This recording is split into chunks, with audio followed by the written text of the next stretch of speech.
스페셜 세션, 네 번째 스페셜 세션 좌장을 맡은 김흥석이라고 합니다. 네 번째 스페셜 세션에는 저희가 두 개의 주제를 가지고 발표가 준비되어 있는데요. 첫 번째 발표는 양자 통신에 관한 거고요. 두 번째 발표는 자율주행 무인 이동체에 대한 현황과 계획을 공유하는 발표가 준비되어 있습니다. 첫 번째 발표는 고려대학교 전기전자공학부 현재 학과장을 맡고 계신 허준 교수님께서 발표를 해주시고요. 허준 교수님께서는 USJ에서 박사를 받으시고 에디슨이나 그리고 고려대학교 현재 있고요. 양자통신의 원리를 설명하고 양자통신이 구성에 관련 일에 대해서 설명을 해주시고 그 현재 양자통신이 어떻게 개발되는지에 대한 현황을 말씀해주십니다. 양자컴퓨터가 존재하고 없지 않은지, 그다음에 물리계 기반으로 하는 내외 양자 컴퓨터의 개발되는지, 최근에 양자 커팅에 대한 관심이 굉장히 많습니다. IBM 같은 주머니에 제가 여기다 칼 하나 설치해드리겠습니다. 오랫동안 투자를 해왔고 최근에는 그분이 72개 그럼 별도 마이크는 안 써도 돼요? 별도 마이크 써야 돼요? 오늘 강연을 통해서 좋은 말씀 해주시고 양자 컴퓨터에 대한 강연 교수님 모시겠습니다.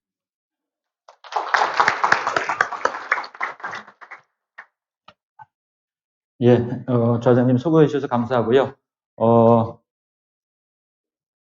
예, 제가 그 양자 암호 통신 및 양자 컴퓨터 기술에 대해서 앞으로 40분간 말씀을 드리고요. 10분간은 질의응답 시간으로 가급적 시간을 정확히 맞추겠습니다. 저는 고려대학교 전기전자공학부에 있고요. 현재 이제 미래부에서 시작했다가 지금 과기정통부에서 지원하는 양자통신 ITRC 센터장을 맡고 있습니다. 오늘 발표는 제가 다음과 같은 순으로 말씀드리겠습니다. 양자통신, 양자암호통신 용어가 조금 혼용돼서 쓰이기도 하는데 그런 용어에 대한 정의도 말씀드리고요. 그 다음에 이제 크게 양자통신, 양자컴퓨터로 두 가지로 기술을 분류할 수가 있는데 그거를 합쳐서 이 관련 연구자들은 주로 양자정보라고 표현을 합니다. 퀀텀 인포메이션이라고 표현을 하게 되는데 그런 양자정보 기술에 대해서 일단 용어라든가 개념을 정의 드리고 그 다음에 양자통신과 양자컴퓨터에 대해서 설명을 드리겠습니다. 최근에 좌장님께서도 말씀하셨듯이 매스컴을 통해서 최근이라고 하면 대략 한 2, 3년 전부터 양자통신, 양자컴퓨터에 대한 기사가 조금씩 나오기 시작을 했고요. 그러면서 이제 많은 분들이 좀 아시게 됐고요. 양자, 영어로 퀀텀이라고 하면 집합명사입니다. 어떤 특정한 물질을 일컫는 것이 아니라 어떠한 상태나 속성을 나타내는 그러한 그룹을 전부 우리가 퀀텀 혹은 양자라고 하는데 구체적인 포멀한 정의는 더 이상 나눌 수 없는 에너지의 최소 단위다. 이렇게 보통 정의를 합니다. 굉장히 모호한 거죠. 왜냐하면 여러분 잘 아시는 것처럼 미시세계로 가면 양자역학의 지배를 받게 되고 그렇게 되면 전자든 혹은 광자든 입자와 파동의 양면성을 다 갖게 돼서 우리가 그것을 입자라고 부를 수도 없고 단순하게 파동이라고 부를 수도 없어서 에너지의 최소 단위다라고 퀀텀을 정의하는데 우리가 실제로 물리적으로 퀀텀을 맞닥뜨리게 되는 경우는 빛의 최소 단위로 접근하게 되면 빛 하나하나의 입자 혹은 파동이 포톤, 광자라고 부르게 되는데 우리가 이제 그 포톤, 광자가 양자 상태를 나타내기 때문에 퀀텀이라고 부르게 되는 거죠. 또는 전자, 일렉트론도 개별적인 일렉트론은 양자적 속성을 나타냅니다. 따라서 전자도 퀀텀 계열에 속하게 되는 거고요. 원자, 핵도 마찬가지고요.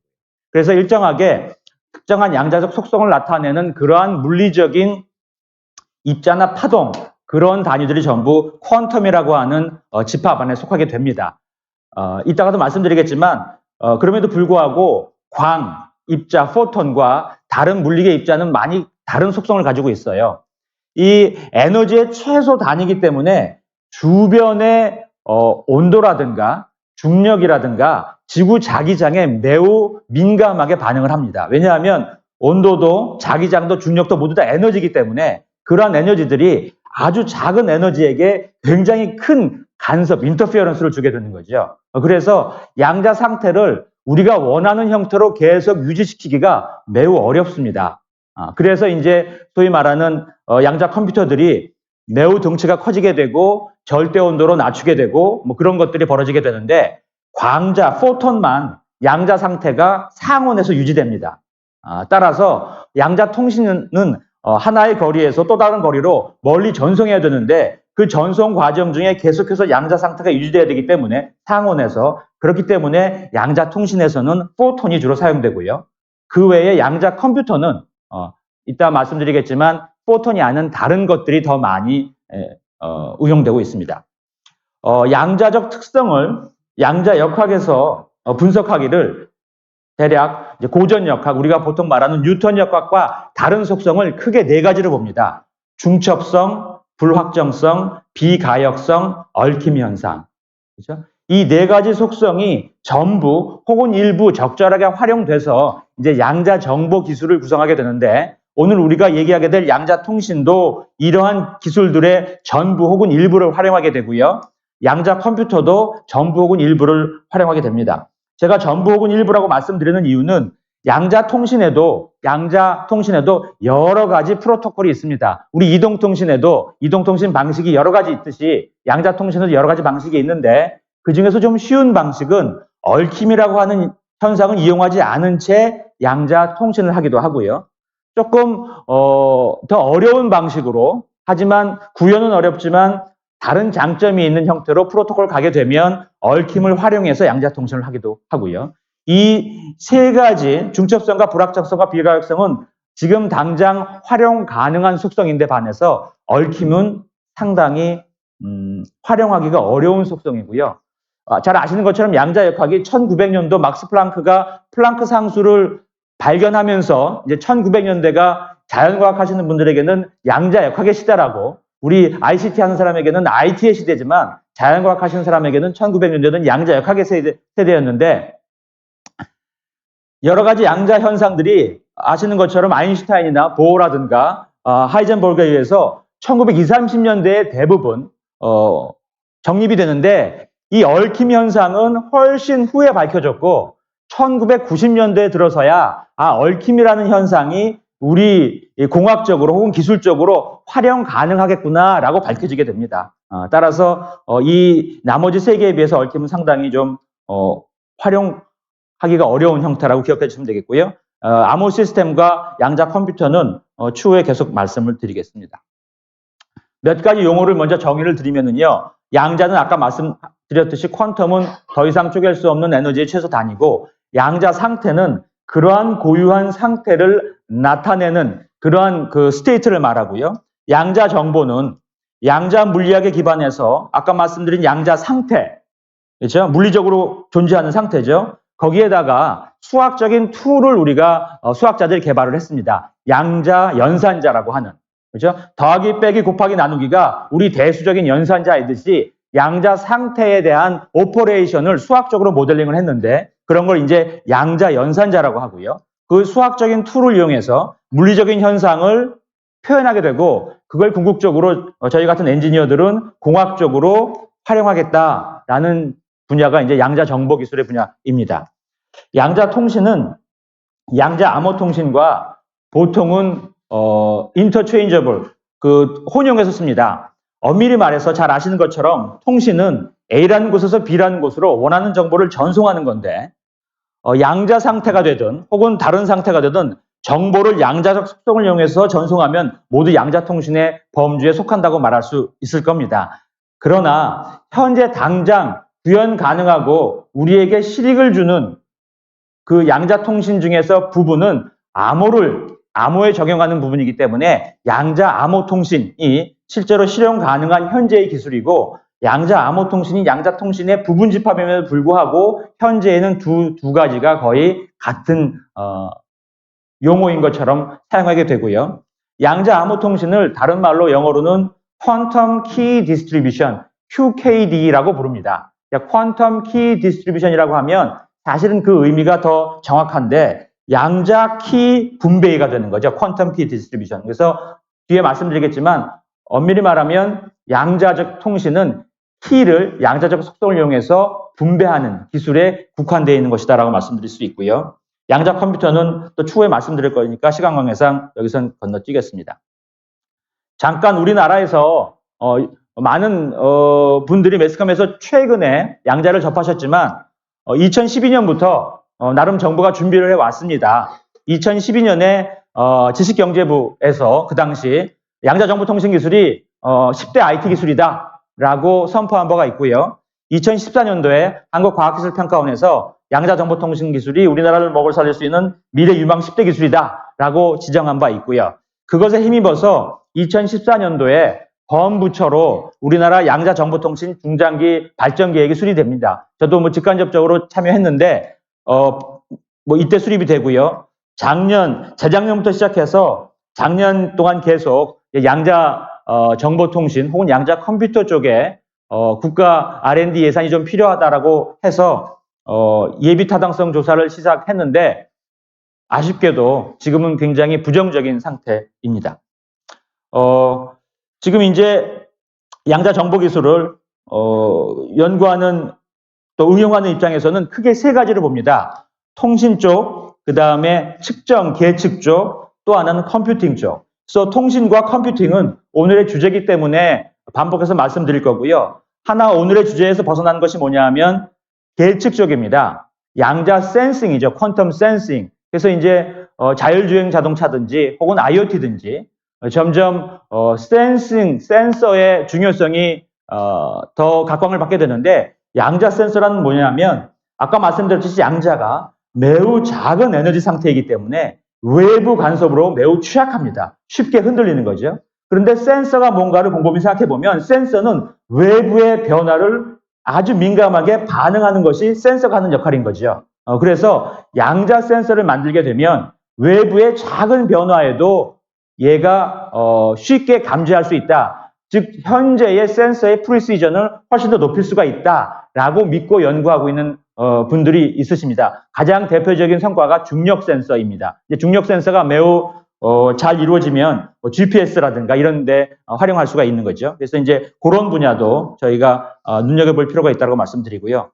오늘 저희의 기본 주제인 양자통신, 아까 말씀드렸듯이 양자통신이 지금은 양자 암호통신과 동일한 용어로 사용되기 때문에 암호에 이제 집중을 하겠습니다. 아시는 것처럼 암호는 크게 대칭키 방식하고 비대칭키 방식이 있습니다. 좋기로는 대칭키 방식이 좋습니다. 사용자와 송신자와 수신자가 서로 비밀키를 정보 메시지와 동일한 양만큼 나눠 갖고서 그 키가 완벽하게 랜덤이고 완벽하게 다른 사람에게로부터 보호가 되고 두 사람만 안다면 모든 보내는 메시지를 그 키하고 연산화 시켜가지고 보내고 받으면 완벽하게 안전합니다. 1940년대 샤논이 수학적으로 증명한 이론이지요.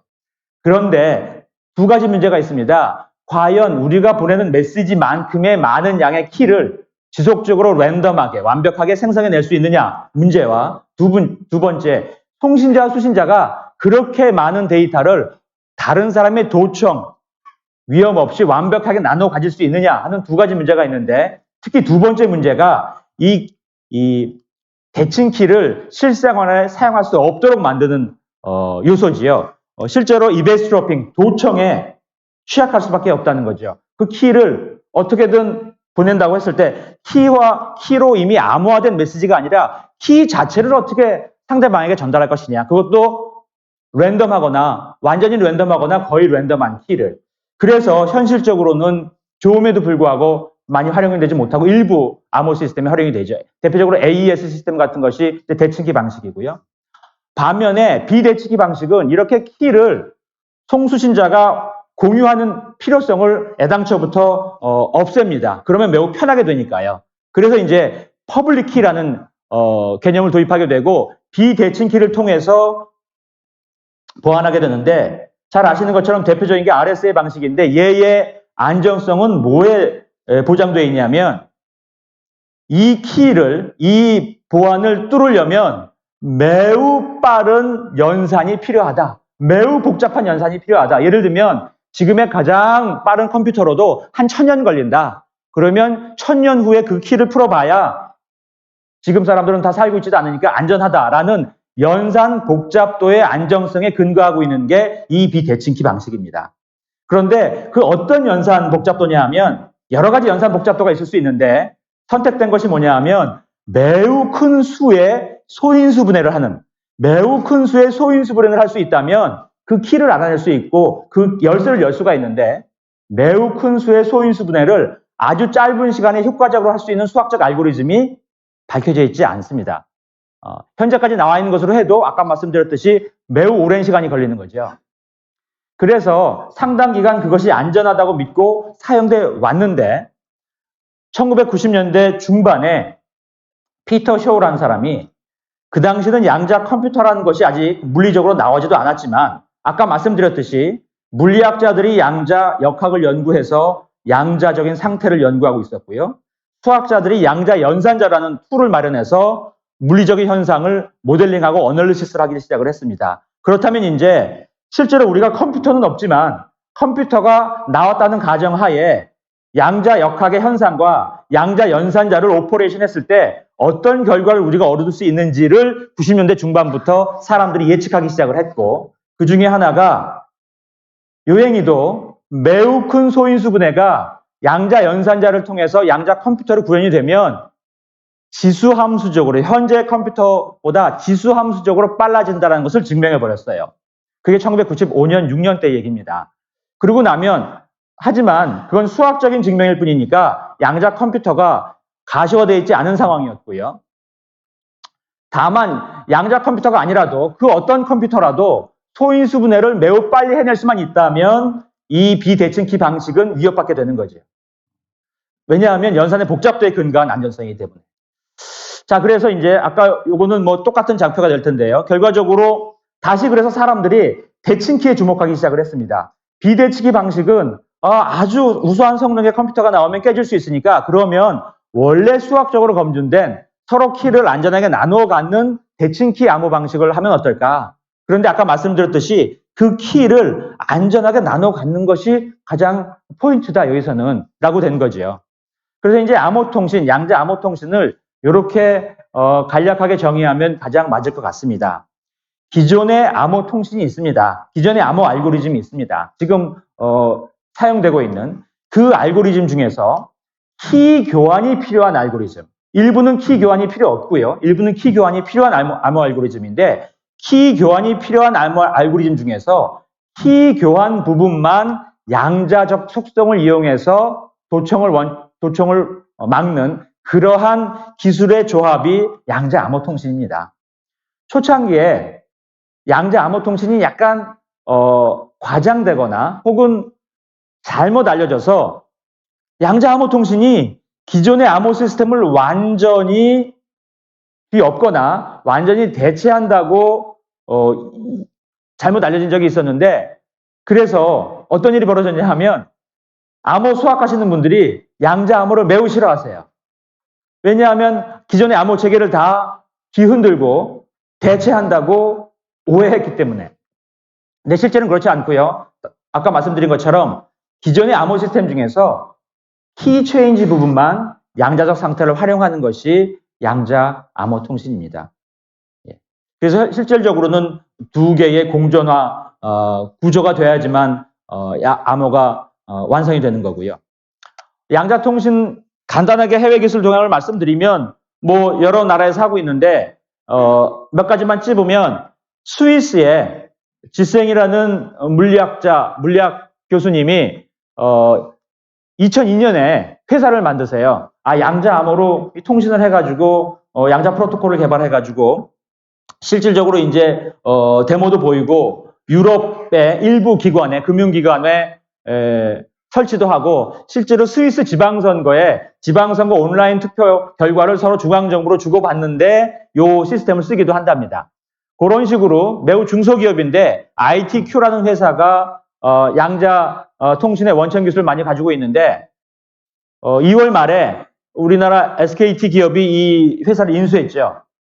그래서 결과적으로 이제 ITQ가 SKT의 자회사가 됐고 SKT가 그동안 양자 암호를 좀 투자해 왔기 때문에 그런 상황이 됐고요. 중국은 최근 2016년에 암호통신을 위한 전용 위성을 발사했다 해가지고 매스컴이 좀 탄 적이 있었고, 뭐 북한도 암호기술을 개발하고 있다, 뭐 이런 얘기가 있었었고요. 양자 컴퓨터는 뭐 후에 말씀드리겠습니다만은 여러 기관에서 하고 있는데, 최근 들어서 각광을 받는 곳은 구글이고요. 구글이 실제로는 UC 산타바바라의 양자 랩을 온전히 인수를 해서 이쪽에서 오랫동안 연구했던 결과를 바탕으로 이제 초전도 바탕에 양자 컴퓨터를 하고 있어서 3월 5일 얼마 전에 72 큐빗 컴퓨터를 개발했다라고 발표를 했죠. 그것도 나중에 말씀드리겠습니다. 캐나다의 D-Wave사가 양자 컴퓨터를 제일 먼저 만든 것으로 알려져 있는데, 뭐 양자 컴퓨터다, 진짜 아니다, 뭐 이런 논란이 좀 있었죠. 그걸 잠깐 말씀드리면요. 양자 컴퓨터라고 했을 때 그것도 마찬가지로 양자 암호 통신과 마찬가지로 약간의 초반에 오해가 좀 있었습니다. 컴퓨터로 하면 보통 사람들은 뭘 떠오르냐 하면 내 책상 앞에 있는 노트북을 떠오릅니다. 그러면 양자 노트북이라는 건가? 그건 아니고요. 앞으로 50년 혹은 100년 후에 그런 시대가 올지는 저는 잘 모르겠습니다. 다만 지금 이 시점에서 양자 컴퓨터라는 것은 크기는 집체만 하고요. 용도는 워드 프로세싱이나 게임을 하는데 사용되는 것이 아니라 특수 수학적 알고리즘을 푸는 데만 사용하는 겁니다. 그러니까 특수 목적용 알고리즘이고요. 가장 한 2, 3년 전에 제가 이미테이션 게임이라는 영화를 봤었는데, 그 튜링이 2차 대전 때 독일의 암호를 해독하기 위해서 뭐 기계적인 장치와 전기적인 장치를 합친 방만한 기계를 만들어 가지고 암호를 풀던데, 그것은 암호 해독용 저장 머신이죠. 우리가 그것을 컴퓨터라고 부르지 않지 않습니까? 그렇죠? 그런 의미로 현재 양자 컴퓨터는 특수 목적의 연산기입니다. 다만 우리가 이전에 IT 기술의 발전을 봤을 때 그런 특수 목적의 연산기가 점차 범용으로 확대될 수 있을 거라는 가능성은 예상이 되지요. 예. 국내 기술 양자통신 동향입니다. 우리나라도 상당히 일찍 한국전자통신연구소에서 시도를 한 적이 있고요. 뭐 몇 개의 기관에서 양자통신을 연구하고 있는데 인원도 매우 적고 실제 이제 물리학 하시는 분들이 주류고요. IT 쪽 인력은 상당히 적은 것이 사실입니다. 양자 암호 시스템을 약간 구체적으로 들여다보면 이런 구성으로 되어 있습니다. 간단하게 보면 블락으로 여기가 키를 생성하는 부고요.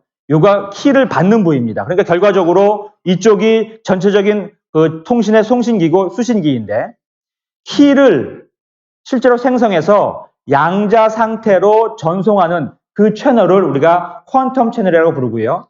초반에 말씀드렸듯이 광이 상온에서 양자 상태를 유지하기 때문에 실제로 양자 통신은 광을 씁니다. 현재 유선 양자 통신은 광 케이블에 1550 나노, 실제로 광 통신의 똑같은 파장에 아주 약화된 레이저 펄스를 쏘게 되고요. 그 레이저 펄스에는 실제로 포톤이 에버리지 숫자로 한 0.1개 정도 있도록 약화된 레이저 펄스를 쏘게 되고요. 그렇게 되면 수신부에서 어떨 때는 디텍트 못할 때도 있고 어떨 때는 디텍트 할 때도 있고.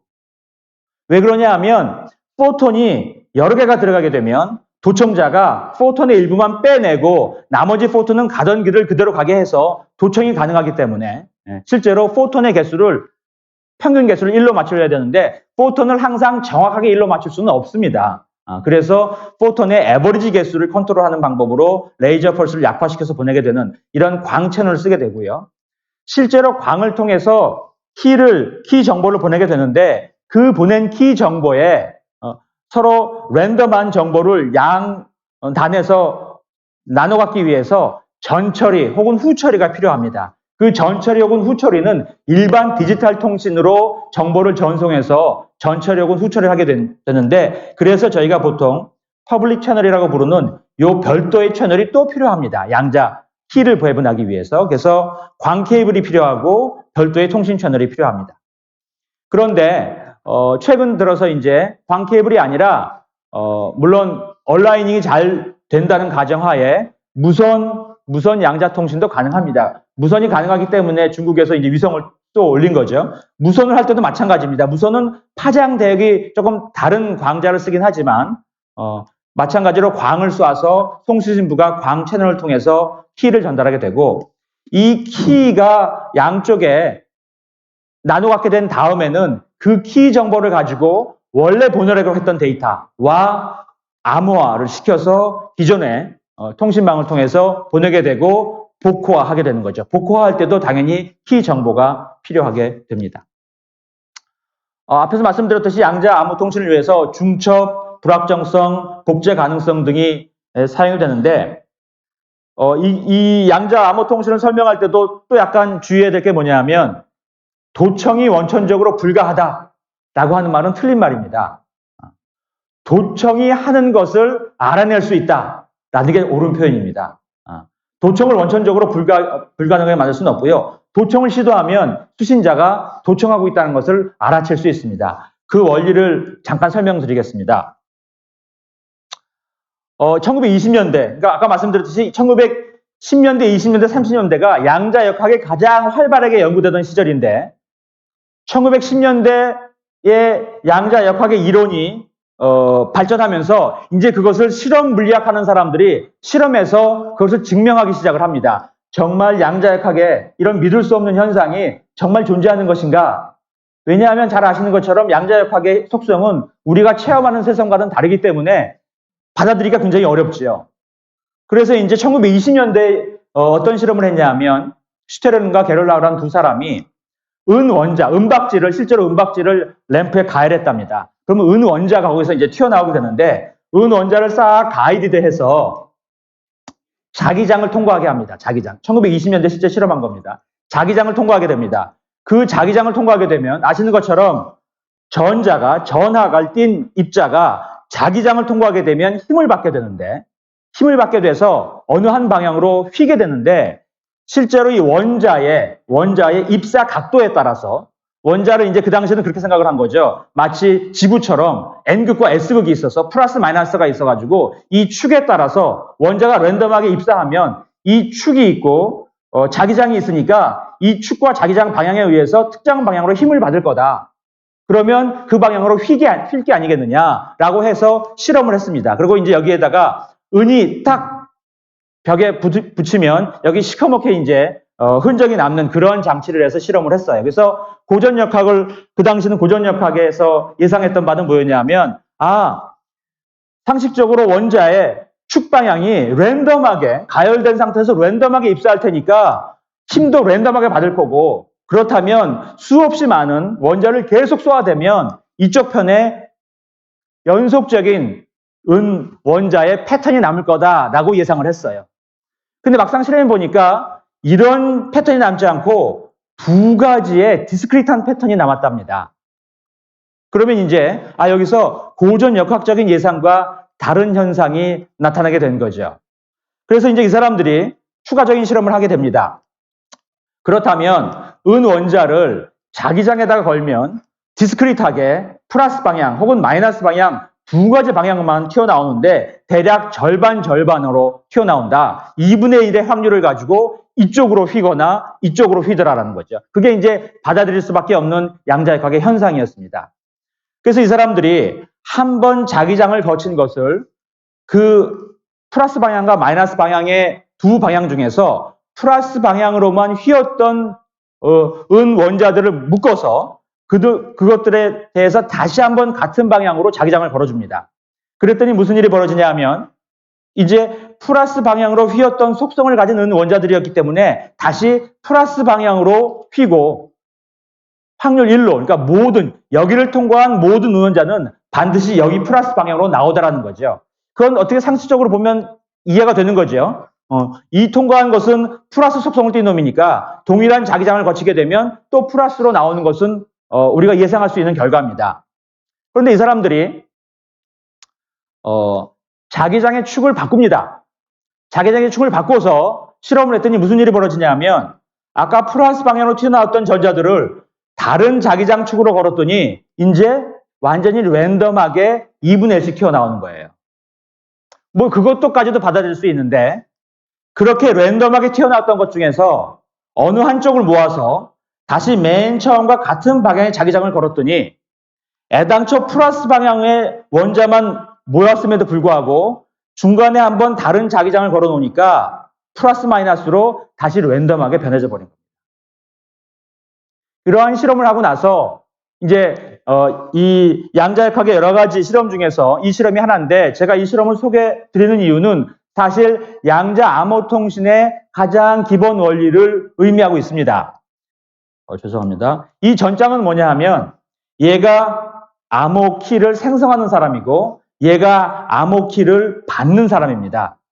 암호 키의 생성자와 암호 키의 수신자가 동일한 방향으로 얼라인되어 있는 자기장으로 이 원자를 측정하면 애당초 약속되어 있는 플러스 값이 통신자와 수신자가 동일한 값을 나눠 갖게 됩니다. 그런데 만약에 중간에 누군가가 통신자와 수신자의 전송 과정에서 도청을 시도합니다. 지나가는 광자를 잡아가지고 얘가 0의 정보가 들어있는지 1의 정보가 들어있는지를 보게 되는 거죠. 그 보게 될 때 실제로 통신자와 수신자 사이에 자기장의 방향을 만약에 모른다고 가정한다면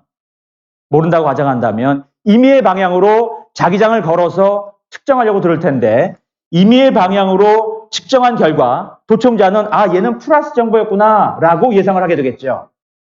그러고 나서 가던 길을 계속 광자가 가도록 이제 내버려 둘 겁니다. 왜냐하면 그래야 수신부가 눈치채지 못할 테니까요.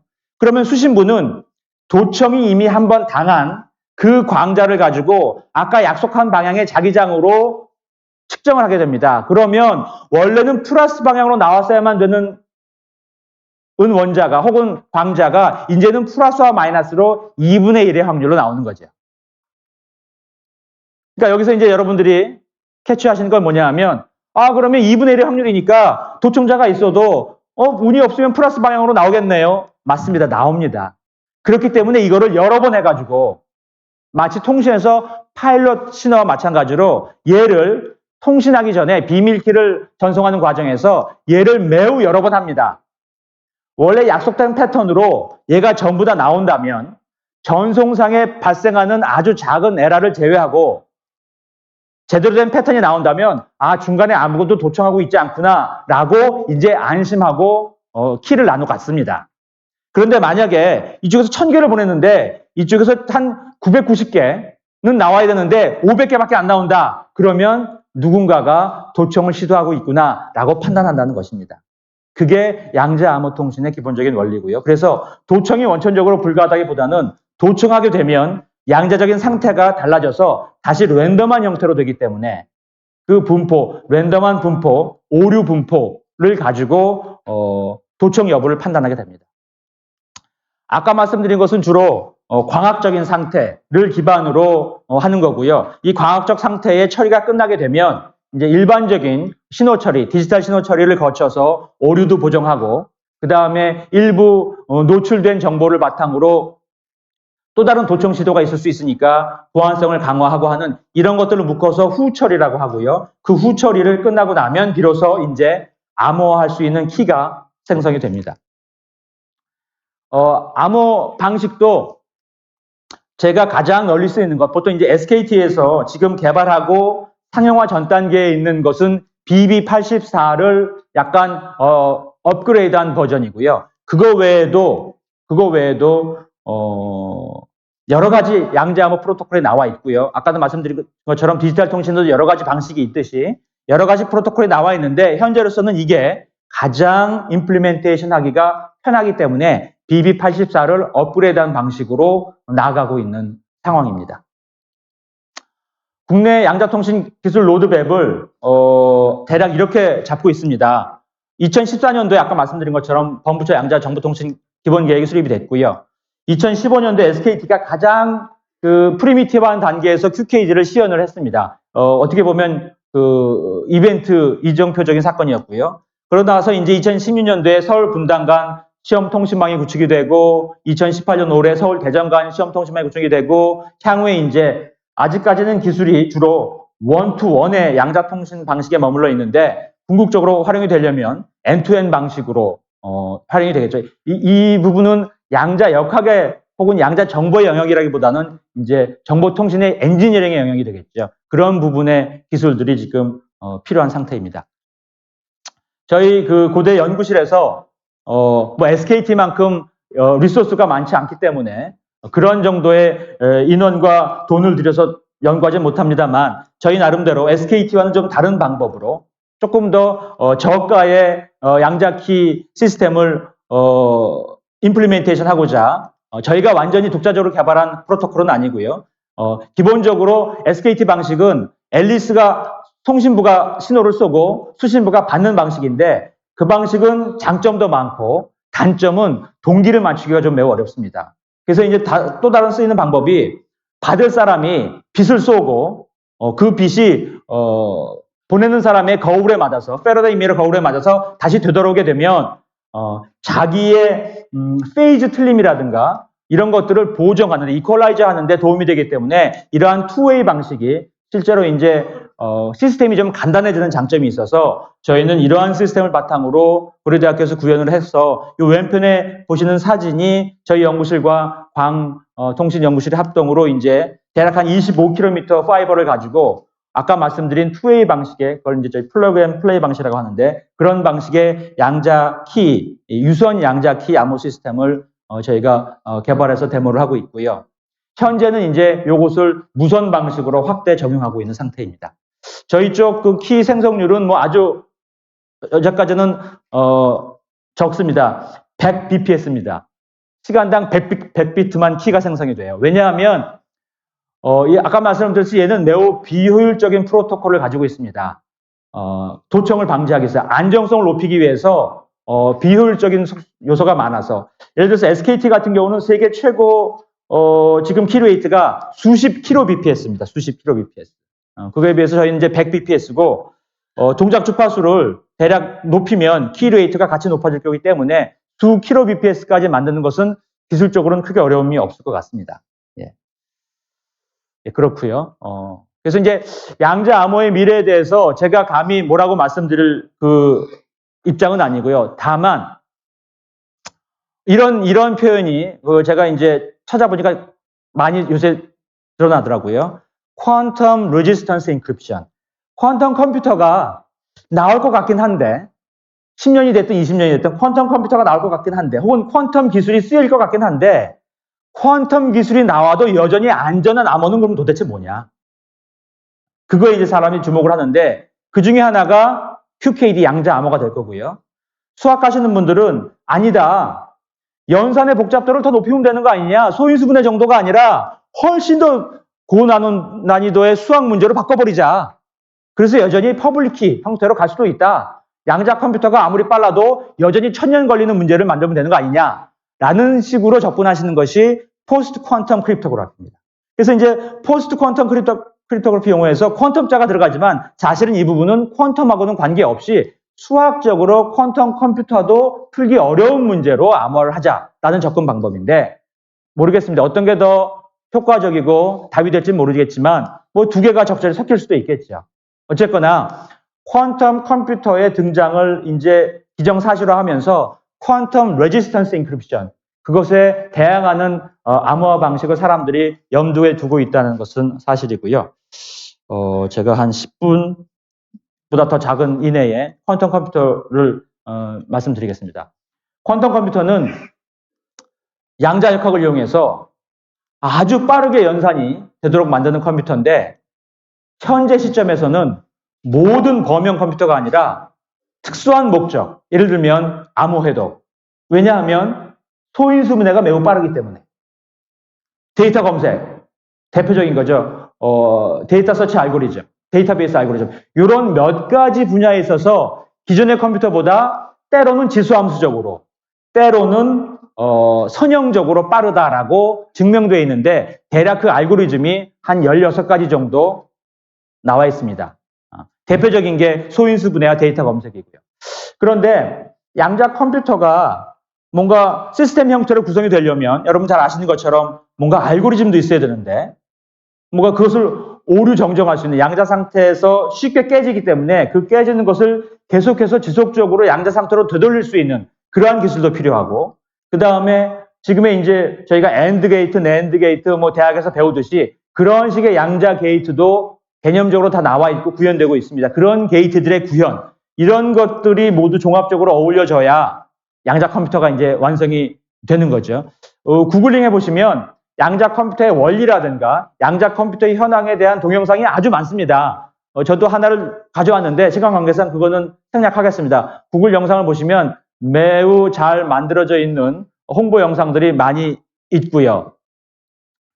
퀀텀 컴퓨터는 한마디로 요약을 하면 비결정론적인 튜링 머신입니다. 비결정론적인 게 무슨 소리냐면 얘는 확률적으로 동작을 합니다. 여기 또 양자역학의 세계가 다 확률 파동의 세계이기 때문에 마찬가지로요. 그 다음에 최적 경련을 찾는 문제나 뭐 암호 해독, 시장 분석, 유체 복잡계 분석, 자연어 분석, 입자들의 미시적 운동, 요런 난리니어티가 매우 강한 요런 문제, 기존의 컴퓨터로 풀기 좀 어려운 문제, 요런 문제를 푸는데 장점이 있을 것이다 라고 예상을 하고 있고요. 확률 파동의 성질에 의해서 오답의 확률이 급속히 작아지고 정답의 확률이 보강된다. 이게 무슨 말이냐 하면 양자 컴퓨터를 설명할 때 또 흔히 범하게 되는 오류 중에 하나가 병렬 처리다. 양자 컴퓨터가 빠른 이유는 병렬 처리다. 예를 들면 우리가 방이 10개가 있고 그 중에서 어느 방에 빨간색 공이 들어있는지를 확인해 봐야 되는데 방을 하나씩 다 열어볼 수도 있고요. 개수해가지고 방을 알아볼 수도 있는데, 그렇죠? 병렬 처리라고 하면 제가 이해하는 범위 내에서 여러 개의 손을 만들어가지고 10개의 방을 동시에 열어보는 거죠. 그럼 병렬 처리입니다. 그런데 양자 컴퓨터는 병렬 처리는 아닙니다. 병렬 처리라 하면 10개의 방을 동시에 여니까 각 방의 결과를 다 알 수 있는 거죠. 양자 컴퓨터의 원리는 병렬 처리가 아니라 병렬로 연산할 수 있는 경우의 수를 한 번에 중첩시켜서 연산하는 겁니다. 양자역학의 양자 상태의 중요한 특징 중에 하나가 중첩이었지 않습니까? 그 중첩의 원리를 양자 컴퓨터가 10분 할애하고 있는 거죠. 여러 가지 문제 풀 상황을 한 번에 중첩해서 인풋으로 넣습니다. 1번 방에 공이 있니? 2번 방에 공이 있니? 3번 방에 공이 있니? 그 질문에 대한 온오프 대답을 1번에서 10번까지 방에 어느 방에 공이 있니? 라는 물음을 중첩해서 하면 각각의 공이 있을 확률적인 요소들이 양자 연산을 거치면서 어느 한 방향으로 확률이 수렴하게 되고 그 수렴한 확률 방에 우리는 공이 있다라고 결론을 내려서 그 결과만이 튀어나오게 됩니다. 모든 연산의 결과가 다 튀어나오는 것이 아니고. 그래서 확률적인 연산의 결과고요. 그러다 보니까 이걸 여러 번 반복해야 됩니다. 여러 번 반복해서 마치 몬테칼로 시뮬레이션 하듯이 여러 번 반복해서 동일한 결과가 확률적으로 높이 나오는 부분을 저희가 답으로 결정을 해야 됩니다. 양자 컴퓨터가 매우 어려운데 어려운 이유 중에 하나가 뭐 여러분 더 잘 아시는 것처럼 어떤 게 요소 기술이 산업적으로 성공하려면 컨트롤러빌리티 이게 잘 저희가 구현하거나 조정이 가능해야 되죠. 프리저베이션 그 상태가 오랫동안 잘 보존돼야 됩니다. 그런데 그 못지않게 중요한 게 뭐냐면 스케일러빌리티. 하나의 작은 요소의 양자 상태, 양자 게이트는 만들었는데 실제로 컴퓨터가 되려면 그러한 게이트가 수천 개, 수만 개, 수십만 개 필요한데 그렇게 쉽게 대규모로 확대 가능할 것인가? 라는 이 세 가지 요소가 다 맞물려야 되는데 이 세 가지 요소를 다 충족시키는 물리계를 아직 못 찾았습니다. 물리학자들의 몫이라고도 할 수 있는데 많은 연구를 하고 있는데 예를 들면 그 중에 가장 앞서가는 게 초전도입니다. 초전도체의 양자 현상을 이용해서 만들었더니 스케일러빌리티 매우 좋고 프리저베이션 매우 좋은데 어느 부분이 좀 떨어지더라. 각각의 물리계마다 양자 시스템을 만들 수는 있는데 장단점이 다 존재해서 어떤 그룹은 슈퍼컨덕터로, 어떤 그룹은 이온 트랩으로, 어떤 그룹은 광으로 접근을 하고 있는데 아직 결론이 안 난 상태입니다. 그런데 뒤에서 말씀드릴 요건 제가 생략을 하겠습니다. 시간 관계상. 예. 뒤에 말씀드릴 대규모 자본이 지금 집중하고 있는 건 명백하게 슈퍼컨덕터 초전도의 방식입니다. 그래서 이제 캐나다의 D-Wave라는 회사가 양자 컴퓨터를 만들었다고 2011년에 벌써 얘기를 합니다. 꽤 됐죠. 그런데 이제 이게 나오자마자 물리학자들 사이에 논란이 벌어집니다. 얘는 컴퓨터다. 아니다. 그래서 결론적으로는 사이언스지에서 얘는 컴퓨터가 아니다. 라고 결론 내렸죠. 근데 제 개인적으로는 컴퓨터든 아니든 상관없다. 얘는 그냥 연산기다. 연산기다. 그렇죠? 범용 컴퓨터는 물론 아니고요. 또 인터페이스도 매우 불편합니다. 그냥 얘는 마이크로 프로세서의 아주 코어의 한 유닛일 뿐이죠. 그걸 컴퓨터라고 부를 수는 없었던 거죠. 그러니까 얘는 컴퓨터는 아닙니다. 하지만 컴퓨터로 발전이 가능한 매우 중요한 요소 기술인 건 분명하고요. D-Wave는 초전도를 바탕으로 이걸 계속 발전시키고 있어서 지금 이제 큐빅 숫자가 지금 한 2000 정도까지 올라가 있어요. 그런데 구글에서 혹은 IBM에서 발표하는 큐빗의 숫자와 D-Wave사가 발행하는 큐빗의 숫자는 그 하나의 큐빗의 속성이 좀 다릅니다. 여기는 완전히 피지컬 큐빗이라서 오류 보정이라든가 이런 것이 하나도 안 된 그냥 날것의 큐빗이라서 큐빗 숫자가 다른 데보다 좀 빠르게 많이 진전된 것처럼 보이고요. 반면에 IBM이 이제 최근에 한 50개 정도의 큐빗을 만들었다고 발표를 했고요. IBM Q라고 부르게 되는데 IBM Q 홈페이지에 가면 저희 연구실도 이걸 활용하고 있는데 대략 16개의 큐빗을 가지고 토의 실험을 할 수 있는 오픈 소스가 있습니다. 누구든지 가입을 해서 들어가 보면 16개의 큐빗을 가지고 장난을 할 수가 있습니다.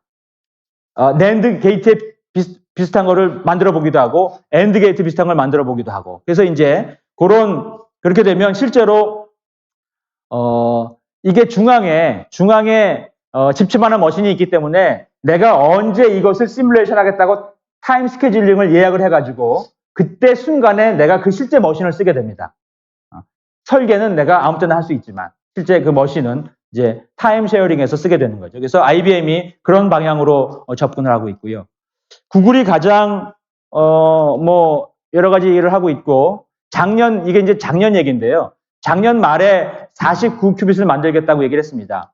49 혹은 50큐빗이 의미 있는 이유는 뭐냐 하면 양자 정보하는 학자들이 퀀텀 컴퓨터가 슈퍼컴퓨터, 기존에 있는 슈퍼컴퓨터보다 정말 빨라지는 걸 보일 수 있는 스레시홀드를 50큐빗이 안정적으로 돌기만 하면 슈퍼컴퓨터보다 더 빠른 것을 보여줄 수 있다라고 예측했어요. 그걸 퀀텀 수프리머스라고 부릅니다. 바꿔 말하면 퀀텀 컴퓨터의 가능성만 얘기했지 한 번도 실제로 어떠한 문제든 슈퍼컴퓨터보다 더 빨리 문제를 풀어본, 경쟁에서 이겨본 적은 아직 없어요. 그런데 50큐빗 이상을 구현할 수만 있다면 그것이 가능할 거라고 그랬고 작년 말에 구글이 그걸 하겠다고 했는데 아쉽게도 그거에 아마 실패한 모양이에요. 그거에 대해서 공개적인 설명은 없었고 3월 5일 날 자기네들이 갑자기 72개의 큐빗을 만들었다고 얘기를 했어요. 그리고 나서도 제가 혹시라도 또 다른 기사가 있나 해서 오늘 아침에 뒤져봤는데 72개의 큐빗을 만들었으나 72개의 큐빗을 컨트롤하는데 아직도 스트러글링 하고 있다. 그렇죠? 어쨌든 대략 그 정도의 감을 가지고 발전하고 있다라고 보시면 되고요. 마이크로소프트는 작년에 퀀텀 컴퓨터 개발 계획을 발표했는데 제가 그 동영상을 통해서 보니까 역시 약간 접근 방법이 다르더라고요. 구글은 물리학자가 주도를 합니다. 개발을 물리학자가 UC 산타바바라의 물리학 교수님이 팀장으로 와서 마이크로소프트는 수학자하고 소프트웨어 엔지니어들이 주도를 하고 있더라고요. 구글 컴퓨터 물론 물리학자도 있는데 그렇죠? 그래서 마이크로소프트는 이제 퀀텀 컴퓨터를 위한 랭귀지도 개발하고 있고요. 퀀텀 컴퓨터를 위한 시스템 아키텍처와 윈도우 같은 것도 이제 생각하고 있겠죠. 그런 식으로 마이크로소프트는 조금 다른 방법으로 가고 있고요. 그래서 이제 컴퓨터도 아니다라는 논란에서 컴퓨터가 아닌 컴퓨터보다 조금 떨어지는 정도의 기계를 어니힐러라고 부릅니다. 퀀텀 어니힐러.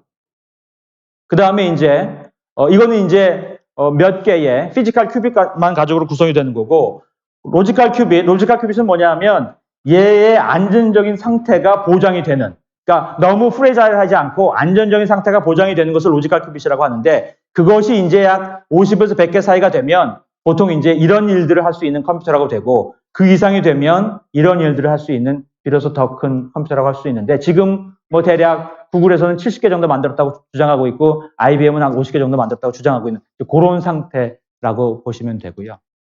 뭐 이거는 뭐 양자정보통신이 컴퓨터와 통신만 있는 것이 아니라 여러 가지 종합적인 기술이 필요하다라고 하는 거고요. 저희가 이거는 뭐 스킵하겠습니다. 저희 고려대학교에서 14개 학교와 연합을 해가지고 이 양자 컴퓨터, 양자 통신을 연구하고 있고요. 정부 지원이 좀 더 많이 있으면 관련 연구를 하는데 또 인력 양성을 하는데 좋을 텐데 실제로는 그렇게 지원이 많은 상태는 아닙니다. 최근에 매스컴에서 많이 보도되는 거에 비해서는 실제로 연구 예산이 확보되는 것하고는 또 다른 겁니다. 예, 이상입니다. 죄송합니다. 너무 급하게 해서. 예, 감사합니다.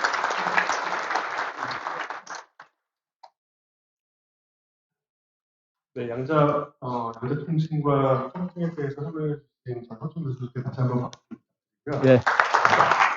시간 지속에서 일단 간단하게 제가 저만 질문을 예. 투자가 지금까지 많이 이루어졌을 수 있긴 한데 최근 들어서 정말로 이제 언론에서도 많이 나오고 이제 구글이나 그런 기업들도 큰 관심을 보이고 있어서 저희 학생들이라든지 아니면 많은 연구팀들이 앞으로 양자 컴퓨팅 통신에 저는 관심을 가지고 하거든요.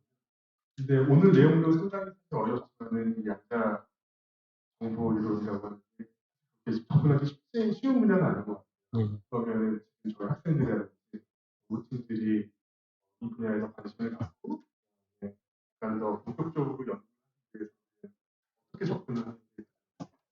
예, 제가 뭐 감히 그에 대해서 말씀드리면 저희 센터에도 이제 공학하는 사람, 수학하는 사람, 물리하는 사람이 함께 섞여 있습니다. 그러니까 융합 연구가 필요한 거죠. 그래서 이제 만약에 전기전자공학을 전공한 학생이라면 양자역학을 공부해야 됩니다. 기본적으로. 이제 벽이죠, 벽. 양자역학을 공부해야 되고 그다음에 이제 양자역학 순수 전공자만큼은 아니지만 양자역학을 알아야 기본 원리에 대한 그 분석이 가능하니까요. 그 다음엔 이제 자기의 전공 분야가 세분화되면 예를 들어서 뭐 양자 오류정 정보다 혹은 양자 알고리즘이다. 그렇게 되면 그 안에서 다시 세분화돼서 연구하면 될 테니까 전기전자 백그라운드를 가진 학생이 만약에 이걸 한다 그러면 약간의 양자역학적인 공부를 한 후에 그 다음에 이제 대부분의 문제는 수학적인 문제로 바뀌게 됩니다. 선형대수 문제, 확률 문제. 예, 그런 형태의 수학적인 문제를 이제 다루게 되고 일부 이제 실험하시는 분들은 이제 광이나 혹은 이온 트랩이라든가 이런 물리적인 실험을 물리학자들과 공동으로 수행할 수도 있을 것 같습니다. 예, 감사합니다. 두 번째 발표는